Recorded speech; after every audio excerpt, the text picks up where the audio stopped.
नहीं, बड़े बड़े भजनानंदी संत जन कष्ट सहते हैं, वो किस लिए? इसी भवरोग से मुक्त होने के लिए। नहीं, नाम जप में तो बड़ी सामर्थ्य है। नाम जप से संकल्प करे तो बड़े से बड़े रोग को मिटा दे। तो वो संत जन क्यों भोगते हैं?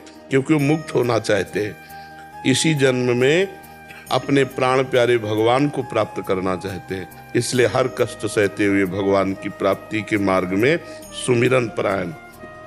तो नाम जब भी पढ़ा, भगवान में विश्वास भी बढ़ा है जब से। हाँ, पर हम इसका आदर नहीं करते। हम देखो, आप उत्साहित तो रहिए, प्रसन्न रहिए, हम इसका आदर नहीं करते, क्योंकि जिसका कैंसर नहीं ठीक हुआ और बड़ा भजन कर रहा है तो वो निरुत्साहित हो जाएगा ना। या जिसकी विपत्ति नहीं टली और वो भजन कर रहा है तो निरुत्साहित हो जाएगा ना। इसका भजन से लेना देना नहीं। अभी जो आपका कैंसर ठीक हुआ है, इसका भजन से लेना देना नहीं, पक्का समझ लीजिए। भजन अभी नई खेती है और ये पुरानी खेती है। अभी प्रारब्ध बकाया है शरीर को अन्य कार्यों के लिए, तो इसलिए कैंसर रुक गया है। इसमें भगवान की कृपा या हम भजन का प्रभाव नहीं मानते। अगर हम आपको सपोर्ट करते हैं एकदम, तो फिर दसियों निराश हो जाएंगे। सैकड़ों ऐसे हैं जो भजन कर रहे हैं लेकिन विपत्ति, संकट और दुख को भोग रहे हैं। तो वो पूर्व जन्म का विधान है, पूर्व कर्मों का है, वो अभी का नहीं है। इसलिए आप आनंदित रहिए, अच्छा हुआ और सबका अच्छा हो जाए। हम यही चाहते हैं, सबका अच्छा हो जाए, पर उसका भजन से लेना देना नहीं है। अगर भजन से लेना देना हो तो बहुत से ऐसे लोग गृहस्थ हैं जो भजन कर रहे हैं और उनका बेटा पधार गया, बहुत हमारी जानकारी में है, बहुत से भजन में है और उनके व्यापार की हानि हुई। वो बहुत से भजन में है, उनकी कई विपत्तियां आई, तो फिर उनके भजन का फल नहीं मिला क्या? भजन कभी निष्फल होगा नहीं। पर अभी जो हमारा शरीर दुख सुख को प्राप्त हो रहा है, ये पूर्व जन्म के प्रारब्ध से प्राप्त हो रहा है। अभी जो हम साधन कर रहे हैं, ये आगे फल मिलेगा। ये अभी तत्काल उसका फल नहीं है। ये तत्काल आपका पुण्य उदय हुआ और आपके कैंसर को रोक दिया, आपका प्रारब्ध रुक गया। ऐसा होता है, इस विधान को समझो। इसको अगर हम केवल कृपा मान ले और विश्वास कर ले, तो कल कोई घटना घटेगी, आपका विश्वास लड़खड़ा जाएगा कि इस बार भजन नहीं काम किया, इस बार हमको लाभ नहीं मिला। तो भजन एक अमोघ शक्ति, वो लाभ दे के ही रहेगी, लेकिन उसका ये लाभ नहीं। अभी ये आपके पूर्व पुण्य का लाभ है जो उसने ठीक कर दिया, क्योंकि इतना ही भोगना है। तो इसलिए इसको खुल के समझना है, नहीं तो भक्ति में अविश्वास हो जाएगा। जैसे आपका भाव बढ़ा तो दूसरे का घट सकता है। एक ही पुत्र था, वो भी भगवान ने ले ली। यही वार्ता हुई है, यही जानकारी में मिली है। एक वकील हैं, बहुत भजनानंदी है, बहुत समर्पित है, शिष्य है, और एक ही लड़का था और चला गया। तो देखो, जानते हो कैसे बात कर रहे थे? हंस के बात कर रहे थे, जैसे किसी पड़ोसी की खबर दे रहे हो। महाराज जी, वो एक लड़का था और वो पधार गया, पर आपकी बड़ी कृपा है, वो भगवान का था, भगवान ने अपने समय से ले लिया। बस आप हमको ये आशीर्वाद दे कि हमारी रति भगवान में कम न हो। बहुत अच्छा लगा कि सत्संग का और भजन का, भक्ति का यही स्वरूप है। वो मुस्कुरा के बात कर रहे थे, बिल्कुल ऐसे ना आंसू, ना सीरियस, ना, बिल्कुल ऐसे मुस्कुरा के बात कर रहे थे। तो हमें लगता है कि भक्ति का ये फल है कि भारी से भारी। अब वकील है, सब ऐश्वर्य है। अब एक लड़का अंतर ध्यान हो गया, अब किस काम का ऐश्वर्य, किस काम का सब भाई, वो पूरा परिवार सुना हो गया ना, आगे के लिए कोई रास्ता तो रहा नहीं ना। और वो पुरुष हंस के बात करे कि भगवान की बड़ी कृपा, श्री जी की बड़ी कृपा, आपकी बड़ी कृपा कि ऐसी परिस्थिति में भी हमारा भजन नहीं छूट रहा, हम भगवान। ये है भक्ति का फल, ये भक्ति का फल है। ये है कि श्री जी की कृपा, श्री जी के चरणों में आ गए, मेरे साथ जो होगा अच्छा होगा, बस। हाँ, बस। और खूब नाम जप करो। हाँ, परिणाम चाहे विपरीत आवे और चाहे अनुकूल आवे, इसकी परवाह नहीं करना चाहिए। जी वंश जी, लंदन से। राधे राधे महाराज जी। महाराज जी, मेरा प्रश्न है कि विदेश में रहते रहते अपने आसपास हो रही चीज़ों जो मन को भटका देती हैं, इससे बचते हुए भक्ति कैसे करें? नकारात्मक विचार मुझे बहुत प्रभावित करते हैं, जिससे मेरी मानसिक स्थिति पे असर पड़ता है। मेरे पे कृपा करें। हाँ, हम तो ऐसा कहते हैं कि जो रहीम उत्तम प्रकृति का कर सकत कुसंग, चंदन विष व्यापत नहीं लपटे रहत भुजंग। यदि हम उत्तम विचार वाले बने तो कुसंग का असर नहीं आएगा। जैसे हमें बाजार में इत्र लेना है, हम जा रहे हैं, पास में कोई मांस बेच रहा है, कोई कुछ बेच रहा है, हमको क्या फर्क? हम ये तो नहीं कर सकते कि बाजार बंद करवा दें। हम तो अपनी सामान लेने जा रहे हैं। तो आप विदेश में जिस लक्ष्य के लिए हो, अपने लक्ष्य, मान लो पढ़ाई पढ़ रहे हो या नौकरी कर रहे हो, जो भी कर रहे हो, आप अपने लक्ष्य पे रहिए और अपने धर्म को जानते हो कि हमारा भारतीय संस्कृति क्या है, हमारा धर्म क्या है, उसके अनुसार चलो। वो लोग अपने धर्म के अनुसार चल रहे हैं, हम अपने धर्म के अनुसार चले। हम उनको बंद नहीं कर सकते कि आप ऐसा नहीं कर सकते, ये व्यभिचार है, आप ऐसा नहीं कर सकते, ये पाप है, क्योंकि उनकी संस्कृति, उनका स्वभाव, उनका, हमको अपने धर्म के अनुसार चलना है, अपनी संस्कृति के अनुसार चलना है। कोई नहीं बिगाड़ सकता। आप अगर अभक्ष्य पदार्थ न खाना चाहें तो कोई जबरदस्ती खवा देगा क्या? आप अपेय न पीना चाहें तो कौन पिला देगा आपको? आप किसी के साथ ना संपर्क करना चाहें तो कौन संपर्क करा देगा? इसलिए आपको अपनी निष्ठा में रहना है। हाँ, विचार इसलिए रखते कि आपके खाली विचार इसलिए आ जाते हैं। अगर वही राधा राधा जपो तो समय नहीं है अपने विचारों में, अपने विचारों को समय नहीं दूसरे के विचार लादने का। नाम जप करते रहो और अपने धर्म से चलो, खान पान पवित्र रखो, और अवसर मिले तो माता पिता की सेवा करो। माता पिता, बुजुर्गों की सेवा भगवान की सेवा होती है। माता पिता है और तुम विदेश में रहते हो तो माँ तुम्हारे साथ रहती है। हाँ, रखना, ऐसा मत करना कि उसको अलग छोड़ दो। हाँ बिल्कुल, और खूब मेहनत करके धर्म पूर्वक कमाओ, अच्छे आचरण करो और माँ की सेवा करो, भगवान का नाम जप करो। विचारों में जो नकारात्मक सोच आती, खाली समय में आती, समय खाली क्यों रखो? राधा राधा राधा राधा राधा, हर समय नाम जपने का अभ्यास करो। ठीक है? अमित जी दिल्ली से। जय श्री राधे। राधे राधे महाराज जी, आपके चरणों में कोटि कोटि प्रणाम। महाराज जी, क्या जबरदस्ती या अनिच्छा से नाम जप करने से असत आचरणों का त्याग संभव है, जिससे भगवत प्राप्ति? अरे इसी से भगवत प्राप्ति होती है। मन का इच्छा करेगा? मन तो बेईमान भोगों की इच्छा करता है। अनिच्छा से ही भजन शुरू किया जाता है, जबरदस्ती भजन कराया जाता है। नहीं, मन इच्छा थोड़ी करता है। हाँ, धीरे धीरे धीरे धीरे पकड़ने लगता है, फिर स्वयं स्वाद जब आ जाता है तब इच्छा होती है भजन करने की। तब फिर तो रो रो के भी भजन होता है, फिर भगवान के सामने ध्यान होता है, हृदय में नाम चलता होता है, बहुत आनंद होता है। पर पहले तो जबरदस्ती ही भजन करना होता है, और जबरदस्ती भजन करने से ही भगवान की प्राप्ति हो जाएगी, परम मंगल हो जाए। गोस्वामी जी ने एक चौपाई में कहा है, भाव कुभाव अनख आलसहु नाम जपत मंगल दिशि दसहु।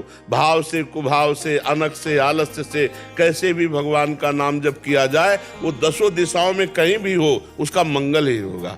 समझ रहे हैं आप? जबरदस्ती भजन करवाया जाता है, इसी को तो अभ्यास कहते हैं। भजन में मन नहीं लगता। हम कई बार उदाहरण में कहा है, पानी को कहीं भी छोड़िए वो नीचे ही जाएगा, ऊपर चढ़ाना है तो यंत्र की जरूरत है। ऐसे ही मन को छोड़ दीजिए, वो भोगों में जाएगा, गंदी बातों में जाएगा। अगर उसे भगवान की तरफ लगाना है तो नाम और मंत्र की जरूरत है। बिना नाम मंत्र जपे मन भगवान में नहीं लगता। इसलिए खूब नाम जप करो, जबरदस्ती जप करो, मन न लगे तो जबान से करो, मशीन की तरह जबान चलाओ, राधा राधा राधा राधा राधा, अपने आप सब मंगल होने लगेगा। इस लोक में भी सुख मिलेगा, परलोक में भी आनंद की प्राप्ति होगी।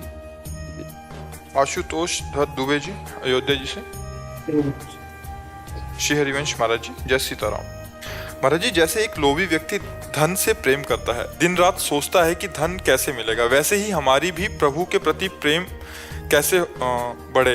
प्रभु का वो नील कमल के समान कोमल कोमल चरण हमारे हृदय में कब प्रकाशित होगा? कब हमारे राम जी आएंगे? हमारे भोगों के प्रति जो आसक्ति है वो नष्ट होगी। महाराज जी, इसके लिए आपके प्रश्न में उत्तर छुपा हुआ है।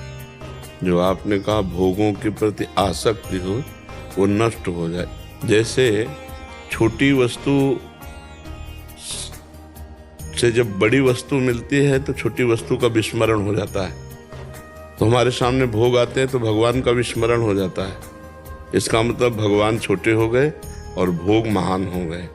हमारे सामने घटना, परिस्थिति, व्यक्ति, वस्तु, स्थान, इनके आने पर चाहे अनुकूल हो या प्रतिकूल हो, प्रभु का विस्मरण न हो ऐसा अभ्यास किया जाए।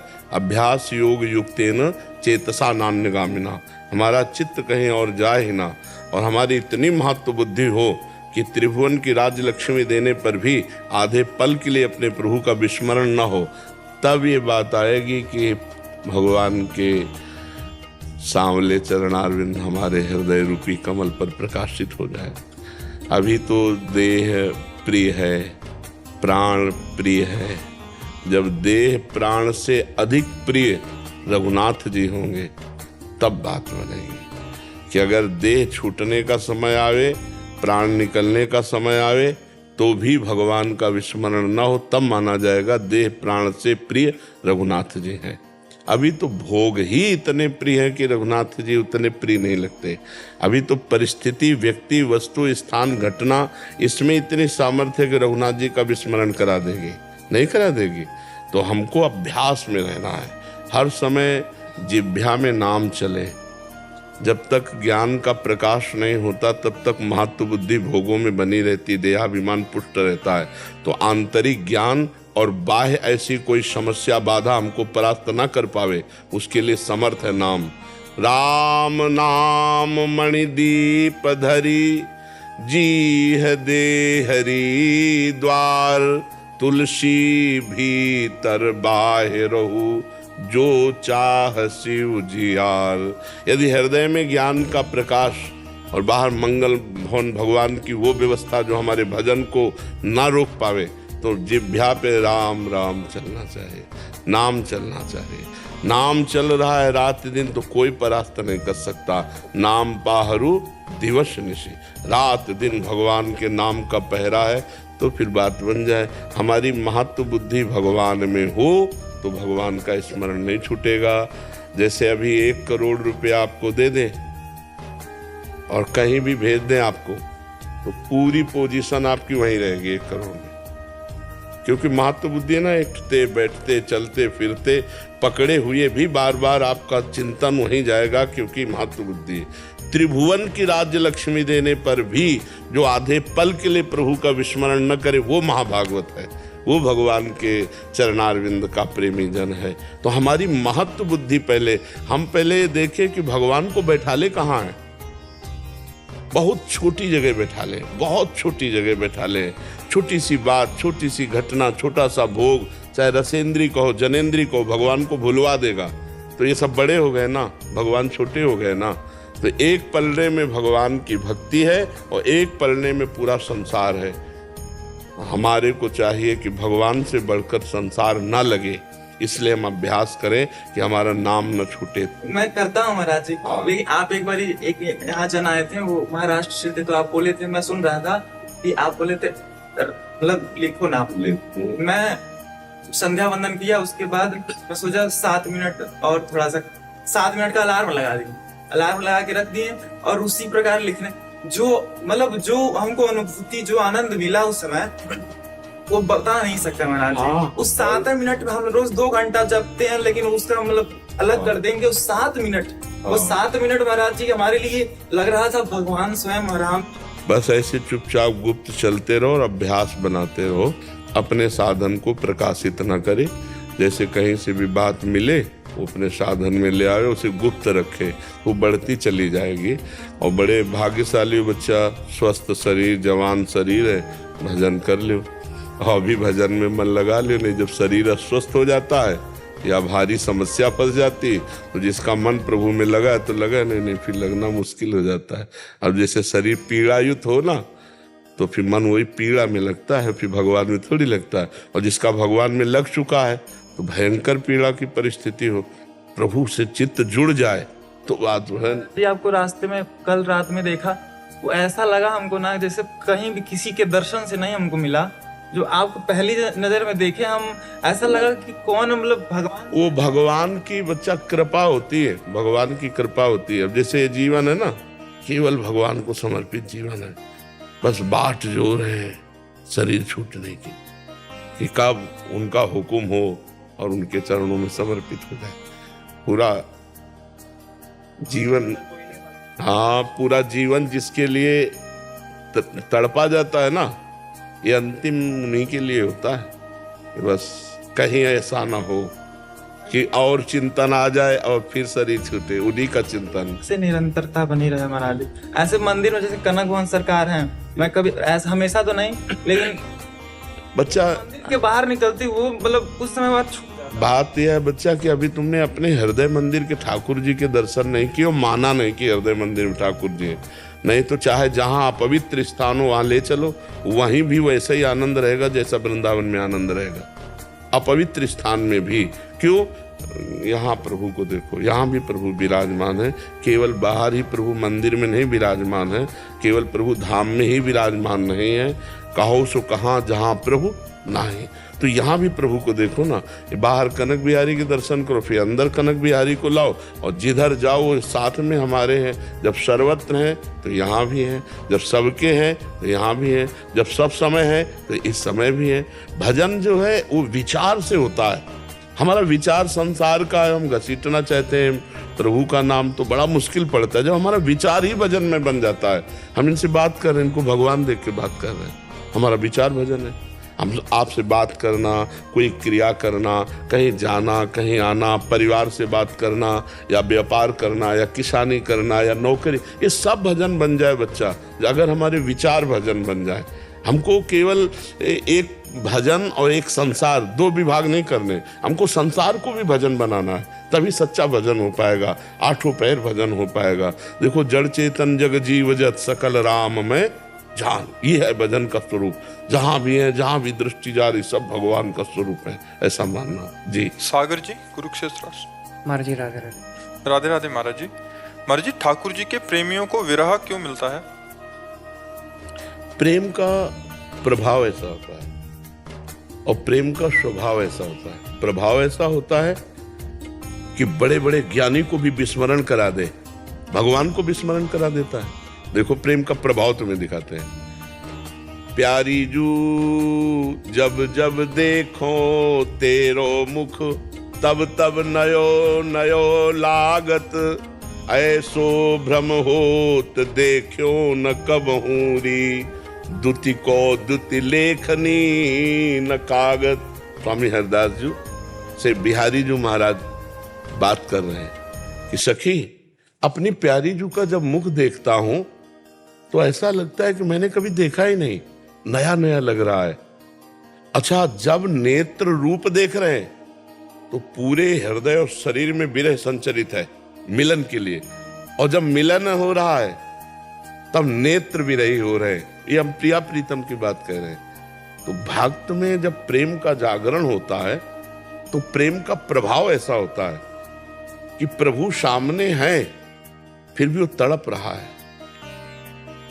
अरबरात मिलवे को निस दिन, और मिले ही रहत निस दिन, और मनो कबहु मिले ना। बोले, क्या बात कर रहे हो तुम, हमारी समझ में नहीं आई।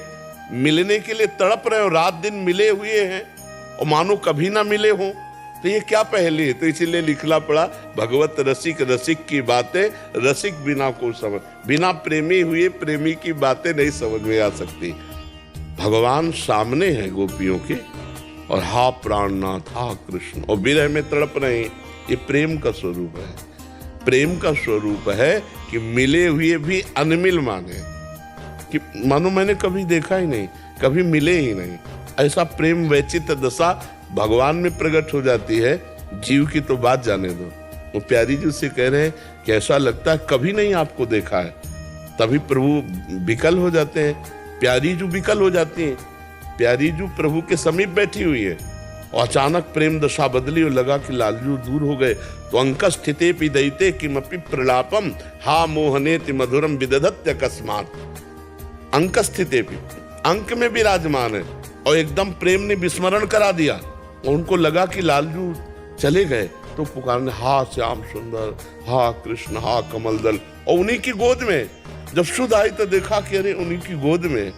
अंक स्थिते पी, अंक माने गोद में, अंक स्थिते पी दैते किमपि प्रलापम, हा मोहनेति मधुरम विदधत अकस्मात्। ये प्रेम का प्रभाव कि प्रभु को विस्मरण करा देता है। अपने लोग तो जीव है, समझ रहे ना। प्रेम महासामर्थ्यशाली। महाराज जी, जैसे कि राधा भाव गाता हूँ तो लोग बोलते हैं कि तू तो रोने वाले भजन गाता है, सीधा ऐसे बोलते हैं। नहीं, लोग क्या बोलते हैं, प्रेमी परवाह थोड़ी करते। न लाज तीन लोकन की, न वेद को कहो करे, न शंख भूत प्रेत की, न देव जच्छते डरे, सुने न कान और की, दृश्य न और इच्छना। हमें अपनी मस्ती में रहना। लोग हमें क्या, हम लोगों के लिए प्रेमी है क्या? हम लोगों के लिए भजन, लोगों के लिए परमार्थ, लोगों के लिए प्यारी जू प्यारे जू से थोड़ी जुड़े। वो तो हृदय की बात है। लोग हमको पागल कहें, बोलते हैं, महाराज जी कहते हैं तू कभी पागल ना हो जियो। नहीं, पागल नहीं, प्रेम में तो बहुत ज्ञान विज्ञान होता है, वो पागल थोड़ी होता है। लेकिन संसार में जो पागल, उनकी नजर में प्रेमी पागल है। जो प्रेमी जी है, उनकी नजर में संसार के लोग पागल है नहीं? एक दूसरे को पागल ही देखते हैं। संसार के पागल किसे असली कहते हैं? जो कबाड़ बटोरे, नहीं, कबाड़ बटोरने लगे तो नहीं कहते पागल आदमी, तो संसार कबाड़ ही तो है। यहाँ सब छूटना है, सार कोई वस्तु है नहीं। जवाब दे देता महाराज जी, हम पागल हैं, पागल वृंदावन था। हाँ, नाम जप करो और गंभीर रहो और चुप रहो, किसी को जवाब न दो, भजन परायण। उमेश चंद्र जी मथुरा से। राधे राधे महाराज जी, आपके चरणों में कोटि कोटि प्रणाम। महाराज जी, मेरा प्रश्न है कि जब हम ईश्वर की भक्ति पूजा करते हैं तो हमारा मन और इंद्रियां इधर उधर क्यों चलती हैं? बहुत कोशिश के बाद। पूर्वाभ्यास किसका है प्रश्न? पूर्वाभ्यास हमारा भोगों का रहा है ना, तो हमारा मन इंद्रियां उधर जाती है। और जब इनका अभ्यास नया ये है भजन के लिए, आज तक भजन नहीं किया, किसी जन्म में भी भजन हुआ होता तो हमारी दुर्गति खत्म हो गई होती। जब से सृष्टि रची गई आज तक भजन नहीं हुआ। अब भजन शुरू किया तो पूर्वाभ्यास। मना कष्टान इंद्रियाणि प्रकृति स्थान कर्षति। भगवान गीता जी में कहते हैं कि यद्यपि जीव तो मेरा अंश है, ममई वांशो जीव लोके जीव भूता सनातना, पर मना कष्टान इंद्रियाणि प्रकृति स्थान। प्रकृति माने यही शब्द स्पर्श रूप रस गंध जो भोग है, इन्हीं में जाता है 5 ज्ञान इंद्रियों को लेकर मन, क्योंकि पूर्वाभ्यास इसका है। अब इसका अभ्यास भजन का जैसे डलवाया आपने, 10 मिनट भजन में अगर तुम्हारा मन लगने लगा और उस समय कोई विक्षेप करेगा तो आपको बर्दाश्त नहीं होगा। फिर लगेगा कि हम 24 घंटे में यार 10 मिनट तो भजन करते, उसी में आके तुम्हें हमसे बात कर, मतलब मन राजी हो गया। देखो राजी हुआ ना, अगर राजी ना होता तो बुरा क्यों लगता उसको तो बुरा ना लगना चाहिए। तो इसका मतलब 10 मिनट भजन में राजी हो गया। और जैसे अपने लोगों ने अभ्यास उसको किया हर समय। अब भजन करना थोड़ी है, जैसे हमसे आप बात कर रहे हो, सत्संग सुन रहे हो, लेकिन आपके मन में कुछ चल रहा है। देखो ना, कुछ लोग कुछ चल रहा है, ऐसे हम आपसे बात चल रहे हैं लेकिन हमारा मन भजन, क्योंकि उसको अभ्यास में डाल दिया गया ना। अब बचपन से अभ्यास केवल भजन की डाली गई, तो अब वो भजन पकड़ेगा। अब अगर वो भजन ना पकड़ता तो कोई महात्मा बनता ही नहीं। इसका मतलब है हम जो पकड़ा दिए हैं उसी में मन जाएगा। तो अभी तक पकड़ाया संसार, इस जन्म में नहीं, कई जन्मों का हमारा अभ्यास है। और अगर इस अभ्यास को इस कोट से किए होते तो ये प्रश्न ही नहीं आता। जिस कोट से बचपन में किया जाता है, 24 घंटे हमारी वृत्ति भगवदाकार रहे, फिर प्रश्न ही कहां से आ जाएगा? तो अभ्यास कहां किया? जन्म जन्मांतरों का अभ्यास टूट जाए और हमारी स्थिति प्रभु में रहे, ऐसा अभ्यास कहां किया? अब देखो, एक अभ्यास ये होता है बैलेंस बना के चलना। 1 घंटे भजन किए, 2 घंटे भजन किए, फिर संसार के कार्य और भोग, तो इसमें पूरा जीवन चला जाएगा, मन को कवर नहीं कर पाएंगे। 1 घंटे बैठ के किए और 23 घंटे हम हर समय अभ्यास में लिए। और जब हम सोने जा रहे हैं तब भजन में सो रहे हैं, जब जग रहे हैं तब भजन में जग रहे हैं, और जब काम कर रहे हैं तो भजन कर रहे हैं, तब मन को काबू किया जाता है। इसीलिए कहा जाता है अखंड तैल धारावत निरंतर नाम चले, सातु दीर्घ काल निरंतर सत्कार सेवितो दृढ़ भूमि। जब दीर्घ काल तक निरंतर सत्कार पूर्वक नाम जप होगा हर श्वास में, तब जाके मन कंट्रोल में आ जाएगा। अभी तो ऐसा नहीं है। निरंतर हर कार्य करते हुए भजन में रति होना, तो फिर प्रश्न ही नहीं रह जाएगा। प्रश्न हो रहा है, इसका मतलब अभी हमारी निरंतरता में त्रुटि है। उसको अभ्यास योग युक्तेन चेतसा नान्यगामिना, हम ऐसा अभ्यास करें कि जो हमारे खाली समय रह गया है वो भजन में आ जाए। और मन जहां जहां जाता है वहां वहां भी भगवान है, ऐसा चिंतन कीजिए। जहां जहां मन जाए वो वस्तु व्यक्ति स्थान में कहो सो कहां जहां प्रभु नाए, तो वहां प्रभु है, तो हमारा वो भी भजन बन जाएगा।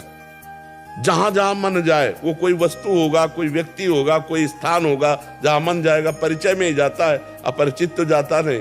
तो वहां वहां भगवान को देखने की चेष्टा करें तो वो भी हमारा भजन बन जाएगा। और नाम का धीरे धीरे अभ्यास करें। पहले जिह्वा से नाम जपते हैं, फिर कंठ से जपते हैं, फिर हृदय से जपते हैं, और फिर स्वाभाविक नस नाड़ियों से भजन होने लगता है। नाम श्वास दो बिलक चलत हैं, इनको भेद न मोको भावे, श्वासई नाम नाम ही श्वासा। नाम श्वास को भेद मिटावे, और रोम रोम जब रग रग बोले, तब कुछ स्वाद नाम को पावे। नस नाड़ियों से राधा राधा राधा राधा राधा राधा, परा पश्चंती मध्यमा वैखरी, 4 वाणी होती है। तो ये जो बोल रहे इसे वैखरी वाणी कहते हैं, और जो अंदर से जपा जाता है वो मध्यमा वाणी, और जो दृष्टि और अंदर दोनों एक होती है उसे पश्चंती, और जो मूलाधार केंद्र से स्फुरित होती है उसे परावाणी कहते हैं। आखिरी भजन परावाणी का भजन होता है, जो होता है किया नहीं जाता, वो स्वाभाविक होता है। अब इतना सिद्ध पुरुष जब हो गया जिसकी परावाणी से चल रही, तो वहां ना कोई प्रश्न है, ना कोई चाह है, ना कोई संशय है, ना कोई विपरीत भावना है। तो जब तक ये हमारे हृदय में प्रश्न है तो अभी कोई खाली जगह है। चलने में, स्नान करने में, भोजन करने में, क्रिया करने में हम भगवान को भूल जाते हैं। तो हम ऐसा अभ्यास करें कि उसमें भी भगवान को ना भूले, तो प्रश्न ही खत्म हो जाएगा।